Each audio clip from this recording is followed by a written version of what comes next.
जगत गुरु शंकराचार्य स्वामी अविमुक्तेश्वरानंद सरस्वती गौ संरक्षण के उद्देश्य से पूर्णिया पहुंचे। इस दौरान वे विद्या विहार आवासीय विद्यालय पड़ोरा पहुंचे, जहां स्वामी शंकराचार्य ने स्कूल परिसर में गौ पूजन किया। जिसके बाद स्वामी जी ने स्कूल के बच्चों से बात की और गौ रक्षा और विद्यार्थी जीवन के महत्व को बताया। विद्या विहार विद्यालय के सचिव राजेश चंद्र मिश्र ने बताया कि स्वामी जी मेरे विद्यालय आए और बच्चों को ज्ञान की बातें बताते हुए ढेर सारा आशीर्वाद दिए। वहीं राजेश चंद्र मिश्र बोलते बोलते भावुक हो गए और कहा कि काश ये कार्यक्रम 1 वर्ष पहले होता तो मेरे पापा भी यहाँ होते। मौके पर पत्रकारों से बात करते हुए शंकराचार्य अविमुक्तेश्वरानंद सरस्वती ने आदि गुरु शंकराचार्य रामभद्राचार्य पर और यूपी की योगी सरकार पर जमकर कटाक्ष किया। शंकराचार्य ने कहा कि रामभद्राचार्य कहते हैं कि यूपी मिनी पाकिस्तान बन रहा है। वहीं उन्होंने कहा कि वे लोग बिहार विधानसभा चुनाव में सभी सीटों पर गौ भक्त प्रत्याशी या गौ हत्या बंद करने वाले नेताओं का समर्थन करेंगे। उन्होंने कहा कि आज़ादी के पहले ही से ही लोग इसकी मांग करते आ रहे हैं। पहले कहा गया कि देश आज़ाद होगा, उसके बाद यह बंद होगी। कांग्रेस की सरकार में भी हमने मांग किया, लेकिन गौ हत्या बंद नहीं हुई। भाजपा की भी सरकार आई, मोदी जी भी गौ हत्या बंद करने के लिए कहे, लेकिन आज तक मोदी सरकार ने इस पर अंकुश नहीं लगा पाया। उल्टे कई लोगों को गाय काटने का लाइसेंस भी उन्हें दे दिया। हम लोगों को स्वागत करने का मौका मिल रहा है हमारे प्रोफेसर जगत गुरु शंकराचार्य का, जो कि जीवित भगवान के सब कर्म है। बहुत अच्छा होता है जब हमारे अगर पिताजी जो पिछले साल जिनका देहांत हुआ उनके रहते ही ऊपर आप आए। हम लोग जो है बहुत कृतार्थ हैं, हमारे बच्चों को आपने संदेश दिया। हम लोग जीवन भर उसको अपने साथ लेकर चलेंगे। हमारा एक ही उद्देश्य है कि 2 बातें बड़ी महत्वपूर्ण हैं। एक तो ये है कि राजनेताओं के कारण, उनकी तथाकथित राजनीति के कारण हमारा सनातन धर्म प्रभावित हो रहा है, और साथ ही साथ जो जनता है आधुनिकता के नाम पर उसको उसकी आस्था से डिगाने का भी प्रयास चल रहा है। यहाँ तक कि जिस गाय को हम लोगों ने, हमारे पूर्वजों ने, हमारे वेदों ने, हमारे शास्त्रों ने माता का दर्जा दिया, जिसको हम पूछते रहे, आज हमारे ही देश में जिसमें हम बहुसंख्यक हैं, वो काट काट करके बोटी बोटी करके बेची जा रही है। आज़ादी के पहले हमसे कहा गया कि अंग्रेज़ों को भगाने के लिए स्वतंत्रता का आंदोलन चल रहा है, उसमें आप भाग लीजिए। क्यों भाग लें? क्योंकि अगर आप भाग लेंगे तो अंग्रेज यहाँ से भाग जाएंगे, तो अंग्रेज गौ हत्या कर रहे हैं, वो गौ हत्या बंद हो जाएगी। हमने उसमें भाग लिया। कहा गया कि आज़ादी मिलते ही कलम की पहली नोक से गौ हत्या बंदी कर दी जाएगी, लेकिन नहीं की गई। कमेटी पर कमेटी बनती रही, और 80 साल का समय इन राजनेताओं ने आश्वासन दे करके बिता दिया। एक दल ने जब नहीं किया तो हमने उस दल से भरोसा खो करके दूसरे दल को अपनी ताकत दी, दूसरा दल भी वही कर रहा है। तो ऐसी परिस्थिति में अब हम लोगों के सामने कोई रास्ता नहीं बचा कि अब हम अपनी सनातनी राजनीति अपने देश में शुरू करें। इसलिए हम चाहते हैं कि देश में, ये देश सनातनियों का है। आज भी यहाँ पर 80 करोड़ से ज़्यादा सनातनी रहते हैं, जो धर्मशास्त्रों में विश्वास करके अपना जीवन उसके अनुसार आगे बढ़ाते हैं। तो उन सनातनियों की भी अपनी एक राजनीतिक धारा होनी चाहिए, और उसकी संस्थापना के लिए हम इस समय निकले हैं और लोगों को प्रेरित कर रहे हैं कि आप हिंदू नेता के नाम पर, कोई नेता कहे कि मैं हिंदू हूँ, उसको वोट देने का कोई मतलब नहीं है। क्योंकि कई नेताओं ने कहा कि हम हिंदू हैं, और बाद में उनको जब हमने बल दिया उसके बाद उनकी क्या हालत है देख ही रहे हैं। इसलिए पार्टी को, नेता को हिंदू मान करके नहीं, लेकिन हिंदू मुद्दों पर वोट देना हमको शुरू करना पड़ेगा। जैसे हमारा पहला मुद्दा, क्योंकि हमारे घर में जब रोटी बनती है तो पहली रोटी गाय की होती है, इसलिए इससे पता चलता है कि हमारे लिए प्रायोरिटी गाय, सबसे पहले गाय, उसके बाद बाकी सब कुछ। तो हम अपना पहला मुद्दा सामने लेके आ रहे हैं, और वो मुद्दा है गाय। इसलिए सबसे पहले गौ रक्षा के लिए हम वोट करना शुरू करेंगे। अब हमने जब ये निश्चय किया तो हमने भारत की हर पार्टी से, चाहे वो क्षेत्रीय हो चाहे राष्ट्रीय हो, हर पार्टी से अनुरोध किया कि आप बताइए कि आप गाय के पक्ष में हैं कि गाय के पक्ष में नहीं हैं, ताकि हमको स्पष्टता हो जाए। क्योंकि आज क्या है, स्थिति ऐसी है कि इन लोगों ने जनता को भ्रम में डाल रखा है।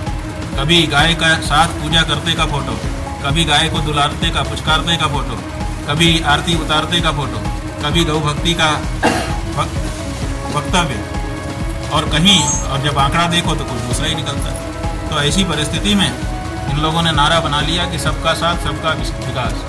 इसका मतलब है कि जब हम गौ पूजकों के बीच में जाएंगे तो गाय की पूजा करते का जो फोटो है उसको सामने कर देंगे, तो वो खुश हो जाएंगे कि देखो ये तो गाय की पूजा करने वाले नेताजी हमारे बीच में हैं। और जब हम गाय को खाने वाले और बेचने वाले, काटने वालों के बीच में जाएंगे तो वो आंकड़ा इंटरनेट से निकाल के दिखा देंगे कि देखिए हम तो आपका कितना सहयोग कर रहे हैं। और इस तरह से सबका साथ हो जाएगा और सबका विश्वास हो जाएगा। तो ये जो सबका साथ सबका विश्वास है, ये सही नीति नहीं है, ये छल में डालने वाली प्रवंचना की नीति है। लेकिन भ्रम में डाल करके, छल करके हमारे साथ हमारा वोट लेते रहो और हमारी ही माँ को काट काट करके बेचते रहो, ये अब चलना नहीं चाहिए। इसी जागरूकता को सनातन धर्मियों के बीच में फैलाने के लिए इस समय हम निकले हुए हैं। लेकिन चूंकि कोई स्थापित पार्टी इस बारे में कुछ भी बोलने को तैयार नहीं है, इसलिए हमने ये तय किया है कि सनातन धर्म के वो लोग जो गाय को माता मानते हैं और गौ रक्षा के लिए सन्नत रहना चाहते हैं, अब वो लोग सामने आए और वो लोग चुनाव लड़ें। हो सकता है ये पहला चुनाव है, इसमें वो बात उतनी ना जाए, लेकिन कुछ वोट तो आएंगे। आज नहीं तो कल गौ भक्तों की सरकार देश में होगी, प्रदेशों में भी होगी, और तब गौ माता की रक्षा का जो हमारा भाव है, पूर्वजों के समय से चला आ रहा है, वो पूरा हो सकेगा। हमारा कार्य सीधे राजनीति करने का नहीं है, क्योंकि हम धर्माचार्य हैं, अपनी महिमा को, अपनी गरिमा को, अपनी सीमा को समझते हैं। लेकिन हमारा काम ये रहा है कि जो शासक हैं उनको हम प्रेरणा दें, और अगर वो गलती करें तो कान पकड़ करके उनको हटा दें। इतिहास में, पुराण में अनेक ऐसे अवसर हैं जहाँ पर राजा जब गलत मार्ग पर जाने लगा तो उसको सही रास्ता दिखाने के लिए धर्माचार्य आगे आए हैं। तो आज की परिस्थिति में वही भूमिका निभाने के लिए हम निकले हुए हैं। बिहार चुनाव से ये शुरुआत हो चुकी है। यहाँ पर हमने गौ मतदाता संकल्प कराना शुरू कर दिया है लोगों को। अपनी बात, सनातनी विचारधारा की राजनीति को समर्थन देने की बात भी शुरू कर दिया है। कोई अगर राजनेता ऐसा चाहेगा तो जो स्थापित पार्टी है वो कहेगा कि हम सनातनी विचारधारा को आगे बढ़ाएंगे, वो जनता का विश्वास जीतने की इस संदर्भ में कोशिश करेगा। नहीं तो नई पार्टी को ही खड़ा होकर के बनाएगा, जो नए सनातनी लोग हैं वो आएंगे। देखिए बात यह है कि मुख्य जो सरकार का कार्य है, यहाँ पर जितने बिहार में लोग रह रहे हैं सब अपने अपने घर में रह रहे हैं। घर में दरवाजा लगा हुआ है, घर के बाहर बाउंड्री बनी हुई है, सब सुरक्षित है। सरकार का क्या काम है? सरकार का काम है कि प्रदेश की जो सीमा है उसकी सुरक्षा करे। उसमें कैसे घुसपैठ हो जाती। अभी हमने सुना एक बहुत बड़े नेताजी आए थे, वो कह रहे थे कि घुसपैठ हो रही है। अरे हो रही है तो तुम्हारी ही तो सरकार है डबल इंजन की, कैसे घुसपैठ हो जा रही है? इसका मतलब कि तुम घुसपैठ नहीं रोक पा रहे हो, तो तुमको तो दंडित किया जाना चाहिए इसके लिए कि घुसपैठ हो रही है, तुमको वोट क्यों दें हम? तो ये सरकारें कमजोर सरकारें हैं। ये सरकारें, इसका मतलब है कि घुसपैठ को नहीं रोक पा रही। बात यह है कि जब मोदी जी नहीं आए थे देश की राजनीति में, वो गुजरात में थे मुख्यमंत्री के रूप में, पूरा देश ज़्यादा उनसे सरोकार नहीं रख रहा। उस समय वो आए देश की राजनीति में और उन्होंने एक वक्तव्य दिए। उन्होंने कहा कि ये गुलाबी रंग देख करके तुम्हारा कलेजा दुखता है कि नहीं, मेरा तो दुखता है। जब सुप्रीम कोर्ट कह रहा है कि पूरे देश में गौ हत्या का कानून बना दो, तो मनमोहन सिंह क्यों नहीं कानून बना रहे हैं? उनको तत्काल बना देना चाहिए। और इसी तरह से और भी अच्छे ढंग से उन्होंने अपनी बात कही। आप समझिए, उससे हम लोगों को लगा कि ये व्यक्ति अगर प्रधानमंत्री के पद पर आसीन हो जाए तो गौ हत्या बंद कर देगा, इसके मन में पीड़ा है। लेकिन 12 साल हो गए, वो पीड़ा कहाँ गई? प्रधानमंत्री बनने के पहले वो पीड़ा थी, प्रधानमंत्री बनने के बाद गौमांस के निर्यात को उन्होंने बढ़ा दिया। यहाँ तक कि आज़ाद भारत के इतिहास में वो पहले प्रधानमंत्री हो गए जिन्होंने गौ रक्षकों को गुंडा शब्द कह दिया। इससे ज़्यादा अब क्या पता चलेगा कि अगर तुम हिंदू हो और तुम्हारे पास ताकत भी है, ताकत ना हो तो तुम अत्याचार मजबूर हो सह लोगे, लेकिन तुम्हारे पास ताकत हो उसके बाद तुम अपनी माँ की रक्षा नहीं करोगे। तो ताकत उनके पास आ गई, बहुमत की ताकत से रहे वो, और एक छत्र राज उन्होंने किया, लेकिन गौ माता के पीड़ा को उन्होंने नहीं समझा। इसका मतलब है कि उन्होंने हमसे, हिंदुओं से, हमारी भावनाओं से छल की।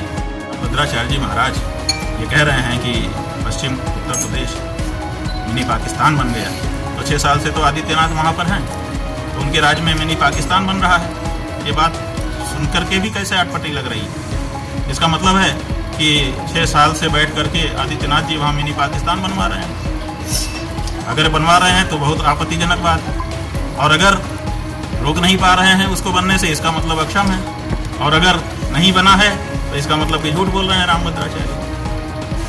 तो वही एक चीज़ तो होगी, जब हिंदूवादी प्रखर नेता वहाँ पे बैठा हुआ है तो उसके राज्य में कैसे मिनी पाकिस्तान बन रहा है, और फिर भी बन रहा है, इसका मतलब कि साठगांठ कुछ अलग ही है, दिखावा कुछ अलग हो रहा है।